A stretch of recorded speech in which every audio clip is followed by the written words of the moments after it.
Hello everyone, আসসালামু আলাইকুম। Welcome back to my another new blog. আমি আয়েশা। সবাই কেমন আছেন? আশা করি ভালো আছেন, সুস্থ আছেন। আজকে আমার কাজের বুয়া আসেনি, বাসন ধোবো এখন আমি সকালবেলায়। আর আমার আফিফা নাস্তা বানাচ্ছে।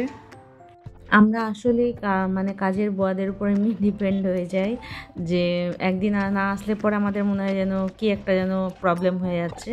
কিন্তু আমার বুয়া এত ভালো, এত ভালো, আমি ওর খুব তারিফ করি। খুব প্রফেশনাল, ঠিক আছে, কিন্তু যখনই আসে না, খুব কম কামাই করে, যখনই আসে না বলে দেয় আগে থেকে। তাকে আমরা মেন্টালি রেডি থাকাটা একটা বেশি ইম্পর্ট্যান্ট জিনিস। তো মেন্টালি রেডি থাকলে আমরা কি সকাল থেকে সেরকম ওয়াইজ আমরা কাজ করব। তো বুয়া বলেই গেছিলো কালকে যে আসবে না আজকে, বুয়ার হাজব্যান্ডের খুব শরীর খারাপ, আল্লাহ ওনাকে ঠিক করে দিন। তারপরে তো আমি এখানে সকাল সকাল উঠে রাত্রেবেলায় আর বাসনগুলো ধুইনি। রাত্রেবেলায় আমার একটু খুব কুড়েমি লাগে, যখন বুয়া আসে না আমি তখনও সেই সকালবেলাতেই বাসন ধুই। অল্পই ছিল বাসন, খালি রাতের খাবার বাসনটা ছিল। তারপর বাসন ধোয়া হয়ে গেলে পরে আমরা নাস্তা করে নিয়েছিলাম, নাস্তার বাসনগুলো সব ধুয়ে নিয়েছিলাম। তারপর আমি এখানে টেবিলটা মুছতে চলে এসেছিলাম। আজকে টেবিলটা একটু বেশি ভালো করে মোছার ছিল, মাঝে মাঝে একটু বেশি ভালো করে মুছতে হয়। এমনি তো রোজ খেয়ে উঠে যেমন মোছা হয়, ডেলি খেয়ে ওরকম মোছা হয়, কিন্তু এক এক দিন হয় 3-4 দিন বাদ বা 5 দিন 6 দিন বাদ একবার একটু ভালো করে টেবিলটা মুছি, সেদিনকে আমি মুছি টেবিলটা। তো এমনি দিন আমার সাফিন নালে আফিফাকেও একজন মুছে দেয়। এখন তো সাফিন সকাল সকাল স্কুল চলে যায়, ওর জন্য ও ঘরে থাকে না, আফিফা ঘরে আছে, ওর জন্য ও মুছে দেয় আমার টেবিলটা মোছা হয়ে গেলে পরে এখানে কিছু জিনিসপত্র এসেছিলো, আলু, একটু রসুন, শ্যাম্পু, আদা রসুনের পেস্ট, সুজি, এই কটা এসেছিলো, ওগুলো গুছিয়ে নিলাম আমি। এখানে রাজমা ভিজিয়ে রেখেছিলাম সকালবেলায়, সাফিনকে স্কুল পাঠিয়েছিলাম তখন রাজমা ভিজিয়ে রেখে দিয়েছিলাম গরম পানি দিয়ে। রাজমাগুলো ফুলে গেছে, এটা এখন কুকার আমি সেদ্ধ করতে দিয়ে বিছানা চাদরগুলো গুছাতে চলে যাবো। এখানে রাজমার পানিটা একটু ফেলে দিয়ে করে আমি ভালো করে ধুয়ে নিলাম, ধুয়ে নিয়ে তারপরে আবার একটু পানি নিয়ে ওটা প্রেশার কুকারে দেবো এবার। আমার আফিফা রাজমা খেতে খুব ভালোবাসে, আমিও ভালোবাসি, আমার ছেলেও ভালোবাসে, কিন্তু ও খুব বেশি ভালোবাসে। আপনাদের মধ্যে রাজমা খেতে কে কে ভালোবাসেন কমেন্ট বক্সে আমাকে জানাবেন। যারা এই মুহূর্তে আমার ভিডিওটা দেখতে শুরু করেছেন প্লিজ একটা লাইক দিয়ে ভিডিওটা কন্টিনিউ করবেন। আর যারা আজকে আমার চ্যানেলটা নতুন ভিজিট করছেন, যদি আমার ভিডিওটা ভালো লেগে থাকে বা কিছু শিখতে পারেন, তাহলে চ্যানেলটা সাবস্ক্রাইব করে আমার সঙ্গে থাকতে পারেন। কাজ করার টাইম একটু শেষ হয়ে গেল না, প্রচণ্ড বিরক্ত লাগে। নুন শেষ হয়ে গেছে।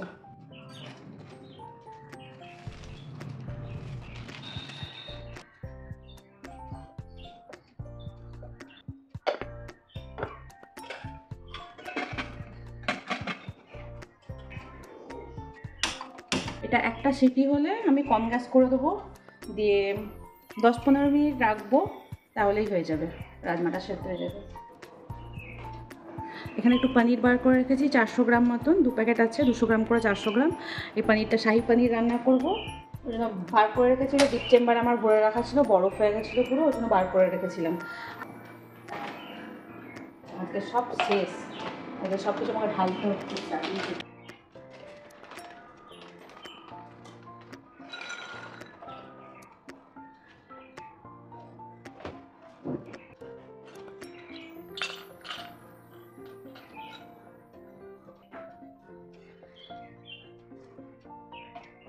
ওগুলো সব ওদিকে রান্নাঘরের কিছু কাজ করে দিলাম, করে নিয়ে তারপর আমি এখানে সেন্টার টেবিলটা একটু মুছতে এসেছিলাম। এমনি তো ফার্নিচার আমার মেয়ে আফিফা মুছে, কিন্তু সেন্টার টেবিলটা আমি এর জন্য মুছতে এসেছিলাম কেন কি সেন্টার টেবিলের উপরে যে রানারটা ছিল ওটা আমার তোলার ছিল। আর আফিফা মুছলে ঠিক অতটা ভালো করে মুছতে পারে না, আসলে বাচ্চা মেয়ে তো অত ভালো করে মুছতে পারে না। তো মাঝে মধ্যে আমি কখনো কখনো কোনো জায়গায় একটু নিজের মতন করে মুছে নিই।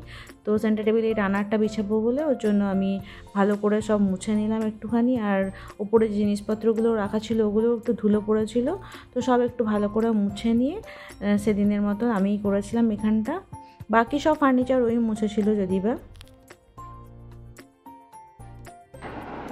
আফিফার রুমেরও চাদর চেঞ্জ করা হয়ে গেছে, আজকে এটা আফিফা করেছে, আমি করিনি, আমি খুব ঠকে গেছিলাম। আর আমার রুমেরও চাদর আমি চেঞ্জ করে নিয়েছি।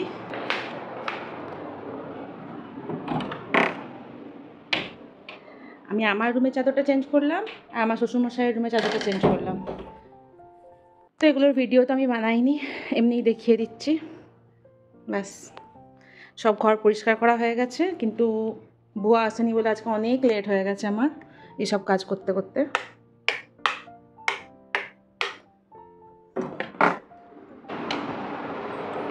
ওদিকে সব ঘর পরিষ্কার হয়ে গেছে। এখানে ওয়াশিং মেশিনে চাদরগুলো সব ধুতে দিয়ে দিয়েছি, বাসনপত্র ধুয়ে রেখেছিলাম, আফিফাকে বলেছিলাম যে গুছিয়ে নিতে, গুছিয়ে নিয়েছে। রাজমা সেদ্ধ হয়ে গেছে, এবার আমার কিছু গ্রসারিপত্র ঢালার আছে, ঢেলে তারপরে রান্না করব। অলরেডি একটা আদা রসুন একটুই আছে, শেষ হয়ে এসছে, ঢেলে নিয়ে দুটো সুবিধা হয়, একটু ঢালা থাকলে। আমি আগে ইউজ করতাম নিজের হাতে আদা রসুন বেটে, কিন্তু এত কাজ নিজের হাতে একা করতে গিয়ে ওটা আর পসিবল হয় না। আমি আদা রসুন বাটা আনিয়ে নিই, একটু মনে হয় যেন ইজি হয়েছে। কেউ হয়তো মনে করবে যে একটা কাটা বাছার মানুষ রাখলেই তো হয়, সব ইজি হয়ে যাবে, কিন্তু হয় না। আমি রেখেছিলাম কাটা বাছার মানুষ, কিন্তু কাটা বাছার জন্য, তারপরে চিকেন মাছ এসব ধোয়ার জন্য রেখেছিলাম। কিন্তু কী করছিল, মানুষকে তো এভাবে পাহারা দেওয়া যায় না দাঁড়িয়ে দাঁড়িয়ে। ওকে আমি কিছু কাজ দিয়ে একটু ধরো ঘরে যেতাম, কি কিছু করতাম, মানে হাত সাফ ছিল মেয়েটার, বলতে নেই খারাপ কথা কারণ নামে। যখন বুঝতে পারলাম, আমি ওকে কিছু বলি পর্যন্ত নেই, বুঝতে পারলাম যখন, তখন ওকে একটু একটু মানে কায়দা করে সরালাম, বললাম না। আর যেহেতু আমার থেকে অনেকটাই বড় ছিলেন উনি, আমাদের ঘরে আগে অনেক কাজ করেছে, তোর জন্য আর রাখিনি। হয়ে গেল। কাল রাতে আমার সঙ্গে একটাখানি ইয়ে হয়ে গেল, কালকে রাত্রেবেলায় সুজির হালুয়া করবো ভেবেছিলাম, তো ঘি দিয়ে ড্রাই ফ্রুটসগুলো সব ভেজে রেডি করে এই ডাব্বাটা খুলেছি, দেখছি সুজিই নেই। তো কখন কোনটা শেষ হয়ে যাচ্ছে, কখন কোনটা শেষ হচ্ছে না, একটা আনাচ্ছি একটা শেষ হয়ে গিয়ে বসে থাকছে, এরকম কাণ্ড।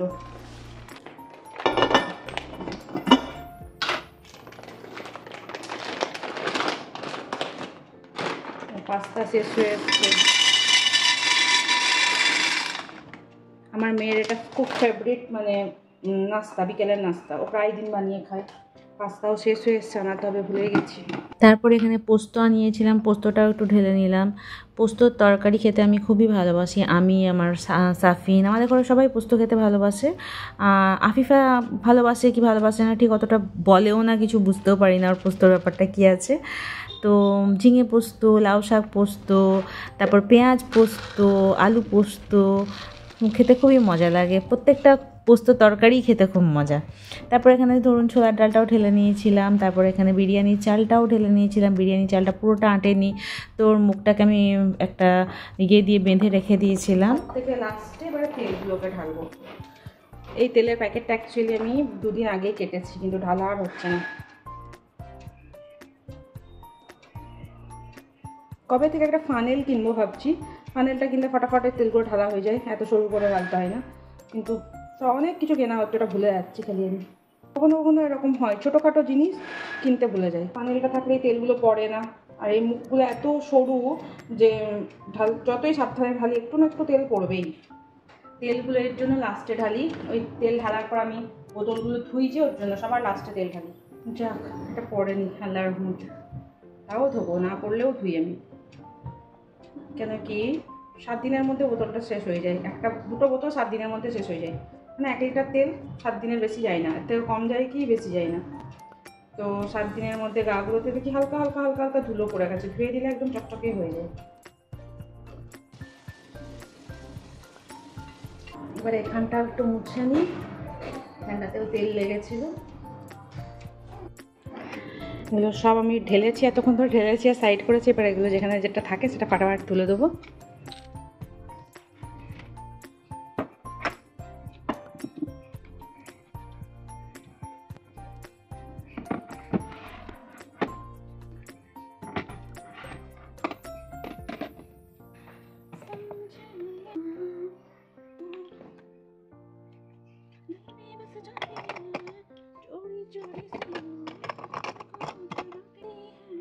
এখানে আমি বাসমতি চাল, মানে বিরিয়ানির চাল যেটা হয়, সেটা ভিজিয়ে রেখে দিয়েছি, জিরা রাইস বানাবো আজকে। আর এই তেলের বোতলগুলোকেও মুছে তুলে নিই ভালো করে আগে। একটু একটু পানি লেগে আছে গায়ে, মোটামুটি শুকিয়ে গেছে।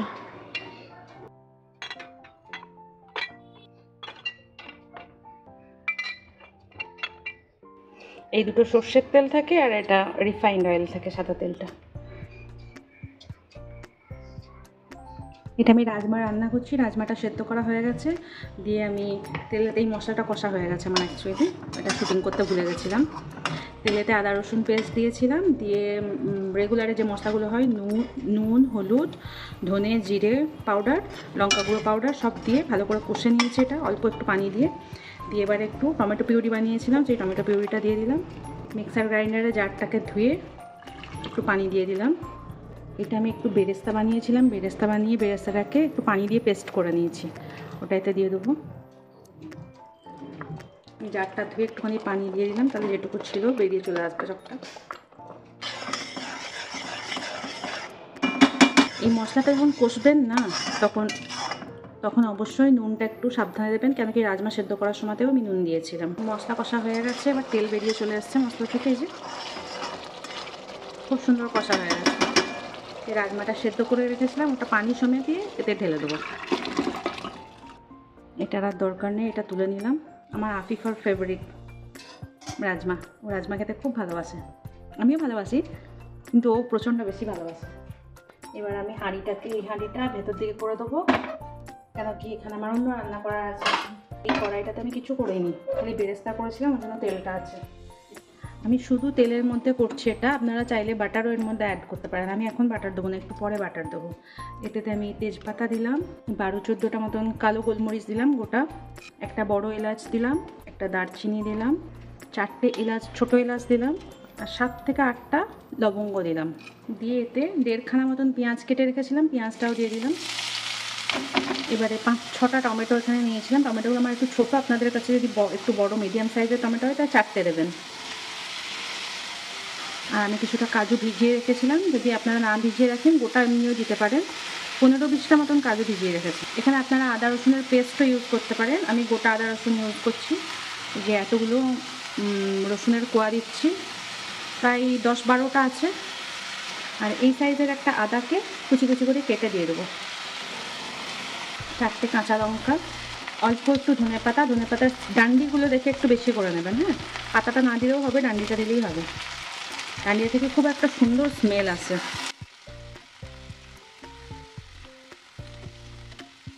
আর একটু নুন দিয়ে দেবো, গোটা জিরে দেবো, গোটা জিরেটা দিতে ভুলে গেছিলাম আমি। 1.5 টিস্পুন দিলাম গোটা জিরে।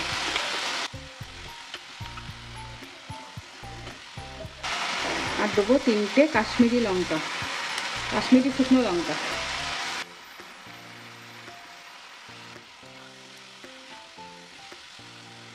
এবার আমি রাজমাটাতে দেবো একটুখানি গরম মশলা, হয়ে এসছে 1 টিস্পুন মতন গরম মশলা দিলাম। আর দেবো একটু কসুরি মেথি, আর দেবো লাস্টে দেবো একটু ধনেপাতা। দ্যাটস ইট, আর কিছু লাগবে না। এবারে আপনারা যেরকম গ্রেভি খাবেন সেরকম থিকনেসটা রাখবেন। আমি আর 5-7 মিনিট রাখবো, রেখে বন্ধ করে দেবো। এবারে এখানে আমি এটা তো দেখানো হয়নি, এখানে আমি এটা গরম পানি দিয়ে দিয়েছিলাম একটুখানি, দিয়ে এটা 7-8 মিনিট মতন রাখবো, রেখে এটাকে ঠান্ডা করতে দেবো, দিয়ে তারপর পেস্ট করে নেবো, তারপর শাহি পনিরের রান্নাটা করবো। এবার শাহি পনিরটা রান্না করা স্টার্ট করবো। কড়াই নিয়ে নিয়েছি, কড়াইতে একটু তেল দেবো, 4 টেবিল স্পুন মতন তেল দেবো। বাটার দেবো 2 টেবিল স্পুন মতন।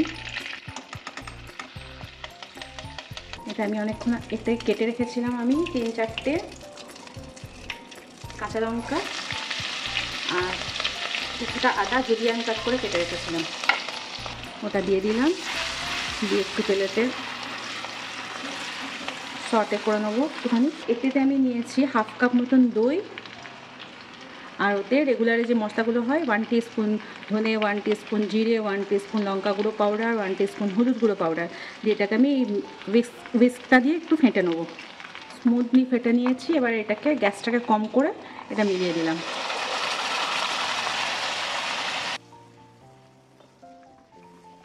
বাস, মশলা ভুনা হয়ে গেছে।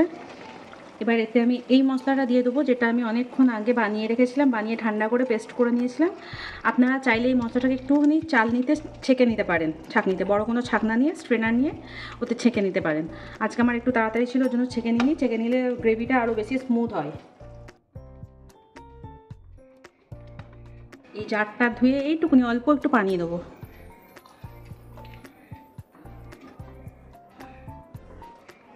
সরি, আমি এখানটা একটু শ্যুটিংটা অন করতে ভুলে গেছিলাম।